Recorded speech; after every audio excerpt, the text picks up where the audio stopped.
My name is Daniel. I'm 34 years old, and until a few months ago, I truly believed I had the perfect marriage. People always said my wife Emily and I looked like the happiest couple in the neighborhood. We laughed together, traveled together, and even finished each other's sentences. At least, that's what everyone thought. But the truth?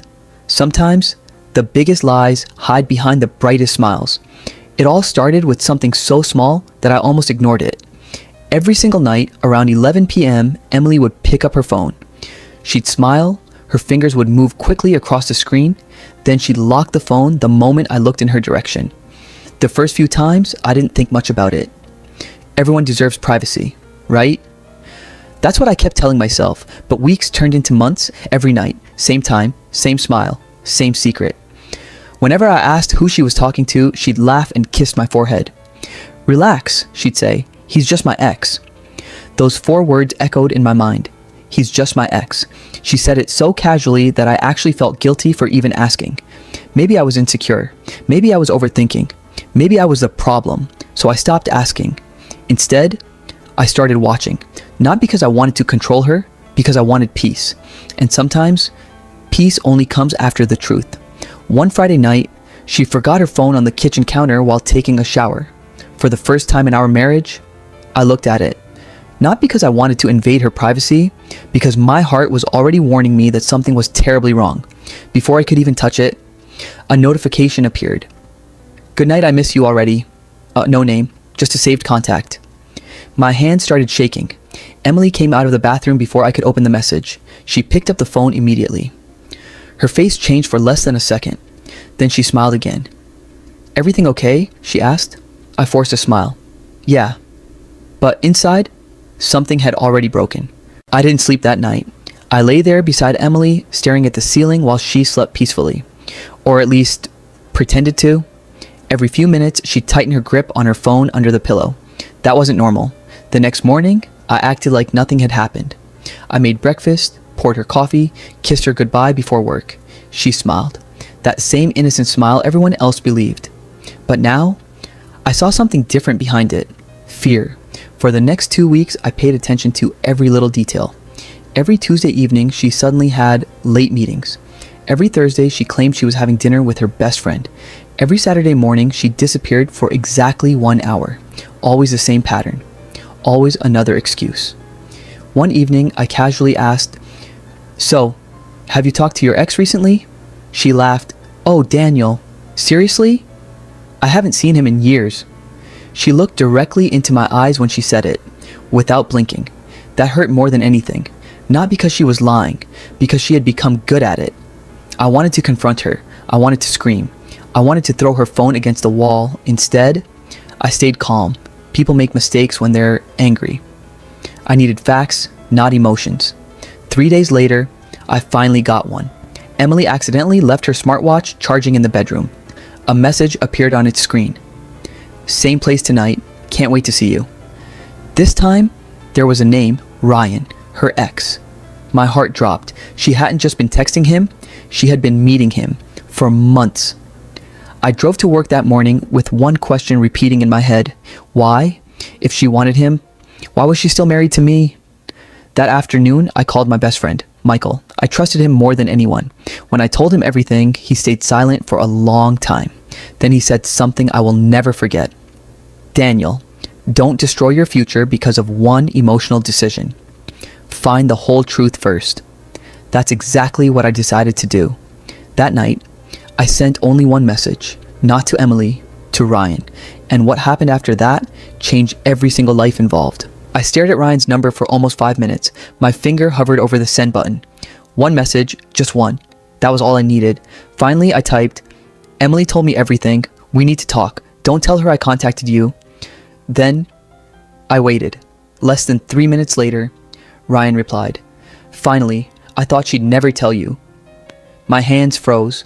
Finally? What did he mean by finally? Before I could answer, another message arrived. "Meet me tomorrow, 7 p.m. Come alone." I didn't respond. The next evening, I drove to the small coffee shop he had chosen. Ryan was already there. He looked nervous. Not arrogant, not proud, just nervous. He stood up as soon as he saw me. "Daniel?" I nodded. He took a deep breath. I'm sorry. Those were the first words out of his mouth. Not an excuse, not a lie, an apology. For a second, I almost punched him. Instead, I sat down.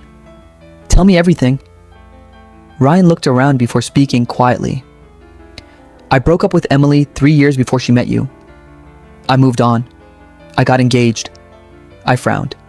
What? He pulled out his phone. There was a picture, a woman, a little girl, his family. I don't want Emily back. My heartbeat became louder. Then why have you been texting her every night? Ryan sighed. Because she wouldn't stop. My mind went blank. He opened his messages. Hundreds of conversations. Almost every single one started by Emily. She was the one chasing him. She was the one asking to meet. She was the one refusing to let go of the past. Then he showed me something that completely shattered me. A voice message from Emily.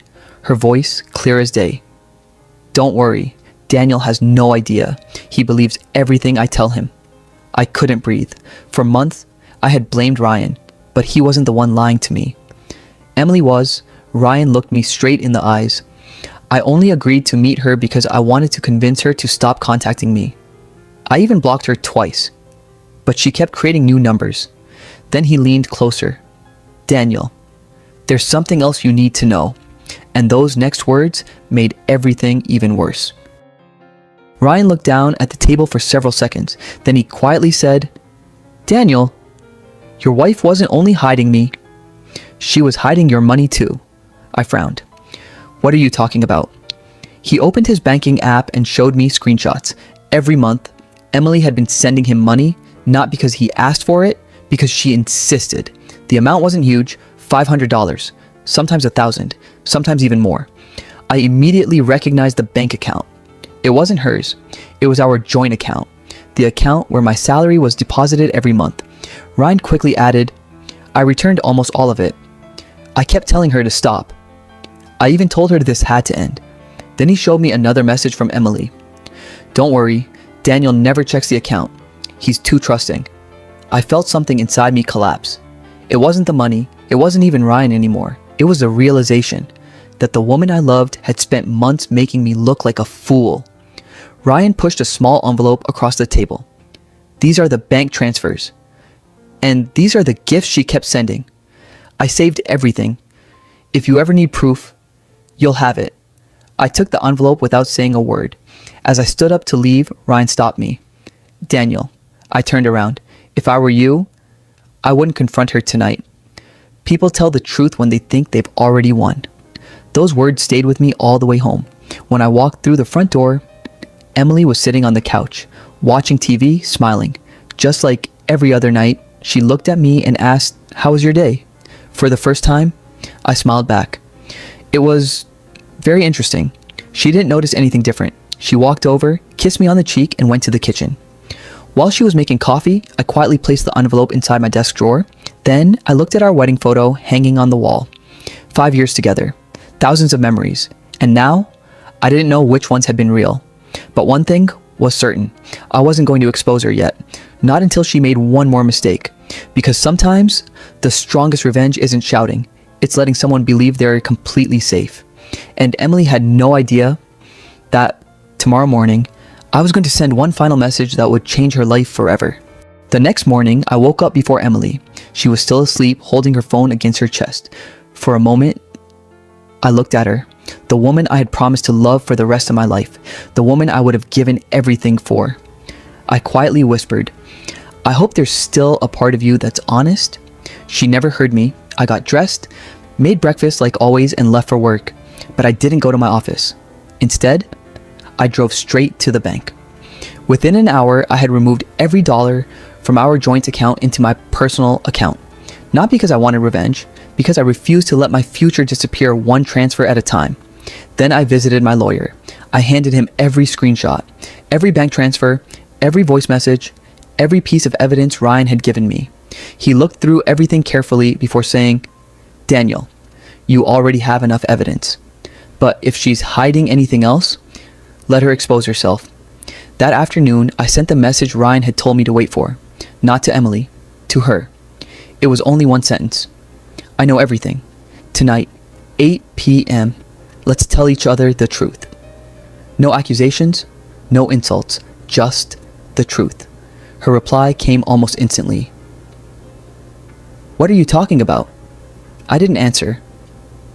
At exactly 8 p.m., I walked into our house. Emily was waiting for me in the living room.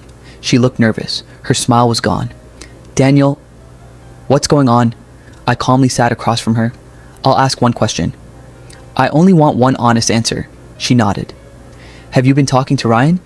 Without hesitation, she looked directly into my eyes and said, no. That single word destroyed the last piece of love I still had for her. I quietly took out my phone, pressed play. Her own voice filled the room. Don't worry. Daniel has no idea. He believes everything I tell him. Emily's face turned white. She grabbed the edge of the couch to stop herself from falling. Daniel, I can explain. I slowly shook my head. No. You've been explaining for months. You've just been calling them lies. She started crying. Real tears, not the fake smile she'd been wearing. I made a mistake. I never meant to lose you. I stood up. No, Emily. You didn't make one mistake. You made hundreds of choices, and every single one of them led us here. For the first time in our marriage, the house became completely silent, and in that silence, Emily finally realized she had already lost everything. Emily fell to her knees. She was crying so hard that she could barely breathe. Please, Daniel. It wasn't what you think. I looked at her for a long moment. 5 years. 5 years of memories. 5 years of trust, destroyed by one lie after another. I quietly asked, then tell me, when was the last time you told me the truth? She opened her mouth, but no words came out, because she couldn't remember. Finally, she whispered, I was scared. I shook my head. No, you weren't scared. You were comfortable. You thought I'd never find out. She buried her face in her hands. I'm sorry. I blocked him. I ended everything. I swear. Without saying a word, I pulled another paper from my folder. It was printed that afternoon. Phone records, bank transfers, dates, times, everything. I placed it on the table. You blocked him. 2 hours after I sent you that message, her crying stopped. She stared at the papers, then at me, then back at the papers. She realized I knew everything. There was nothing left to hide. A few seconds later, the front doorbell rang. Emily looked confused. Who's that? I calmly replied, my lawyer. Her eyes widened. What? The lawyer walked inside carrying a folder. He placed it on the coffee table. Inside were divorce papers. Emily looked at me as if she couldn't believe it. So, that's it? I nodded. No yelling. No revenge. No second chances. She grabbed my hand. I love you. For the first time, those words meant absolutely nothing. I gently pulled my hand away. No. You loved the version of me who trusted you blindly. But that man doesn't exist anymore. She broke down completely. I'll do anything. I'll change. I'll go to therapy. I'll delete everything. I'll spend the rest of my life proving it. I quietly smiled. The sad part is, I would have believed you yesterday. But today, I finally chose myself. She watched as I signed the papers. My signature took less than 5 seconds, ending 5 years. Only took one pen. Before leaving the room, I turned around one last time. I hope one day you become the person you kept pretending to be. Then I walked out of the house. I never looked back. 3 months later, I heard Ryan had gotten married to the woman he truly loved. Emily moved to another city. And me, for the first time in years, I slept peacefully. Because sometimes, the most powerful message you can ever send is the one that says goodbye. This story is a fictional drama created for entertainment purposes. Any resemblance to real people or events is purely coincidental.